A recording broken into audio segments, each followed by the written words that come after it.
Mabuhay! Good day everyone! My name is Rael Aklan and I am your newest virtual tour guide. And for today's destination, we have the #1 calamay producer from JAGNA, none other than the Ching's Calamay. Ching's Calamay is located at Canopao, JAGNA, which is just 10 minutes away from JAGNA Business Center. Since it is just along the highway, it is accessible by any means of transportation.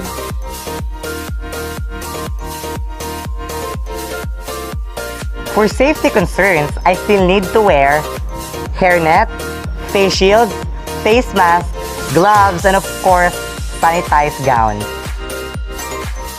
Due to the pandemic, the preview or the visitation of the calamay making is still on pause. But because we are media, they have given us the permission to document what's inside in making the calamay traditionally. Sit back, relax, and join me as together we do a virtual tour for the traditional way of making calamay here at Ching's Calamay.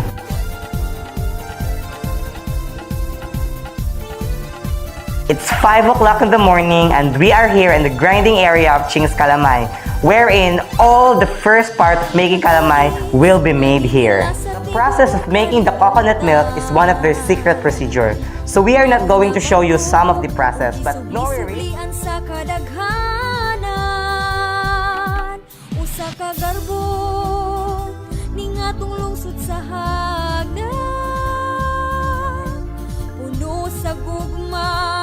Ang pagkagama sa pamay gipaabot pa dari na palit na kauna. Calamay is a mixture of sticky rice, sugar, and coconut milk. But we are also not allowed to show you the mixing process.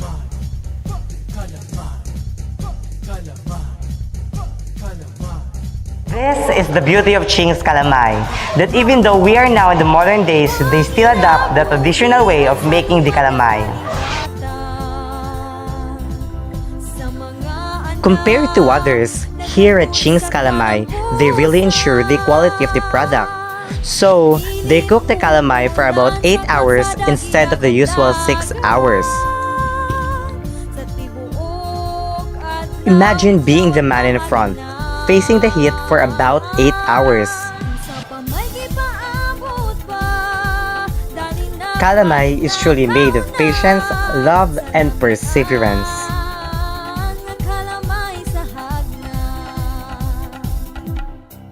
Mahimo ka mo pili sa original of ube. Ang uban ni ini na isud nga manay di pasulog sa uban ang kalami ni ini kas JAGNA is the best. This process is what they call the boggle process, wherein they put the calamay into its container. For example, they put it in the coconut shell or into the ipa. This process is the hardest one. Only the skillful ones are allowed to do this.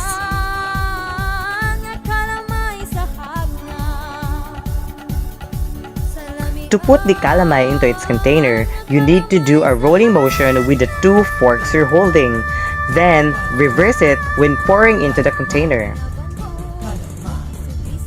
You need to be careful when doing this, since the calamay is really hot.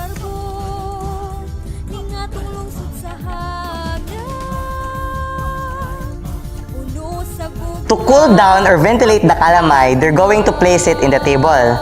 And for the coconut shell, they're going to put it into the tangkilan. Tangkilans are used to make sure that the coconut shell will not roll over.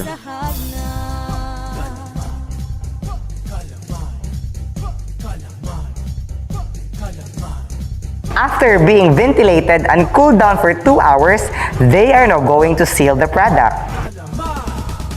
To ensure that the presentation of the calamay is still the same as the old days, Ching's Calamay still uses bond paper and crepe paper as a seal for the coconut shell.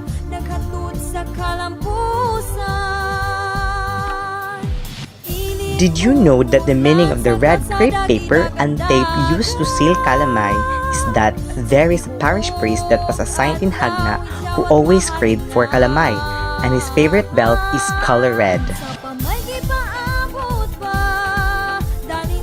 Ching's Calamay produces 8 big gawas per day during normal seasons, 14 to 16 big gawas every peak seasons, especially summer and Christmas.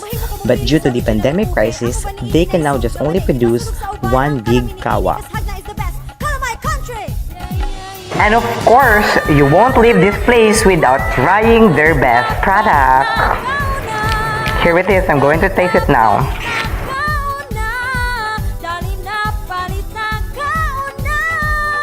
This is really the calamay that you really wanted to have. The taste is just exact. It's not too sweet. It's just the way that I like it. So if you wanted to taste their best-selling calamay, you just have to visit Ching's Calamay at Canopao, Jagna, Bohol. And for our next destination, it is located at Lunoy, Jagna, and is just 30 minutes away from Jagna Business Center, which is accessible by habal-habal for those who commute. Good day, mabuhay! My name is Ryan Aklan and I am your virtual tour guide. And for today's destination, we are in Jagna's top summer destination. There's no other than Lunoy Cold Spring.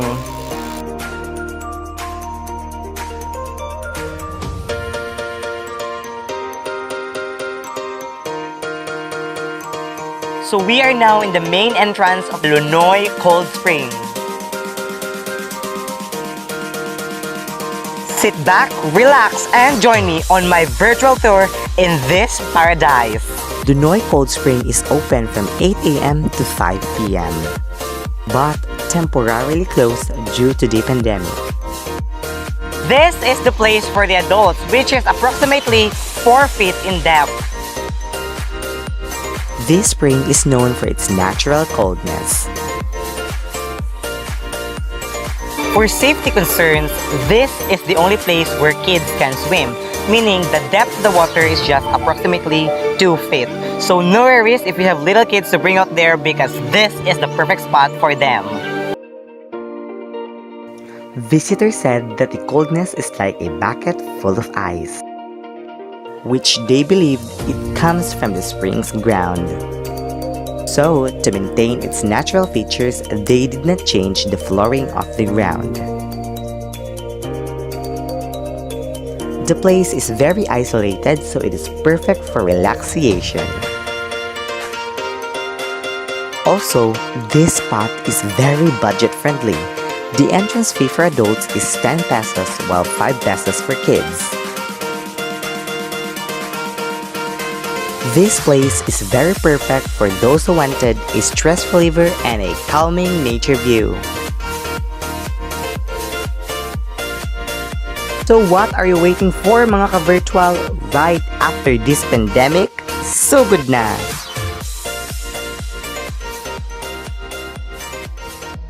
Right after I went to Lunoy Spring, I am now here in Canova Marble Beach, which is part of Jagna's finest.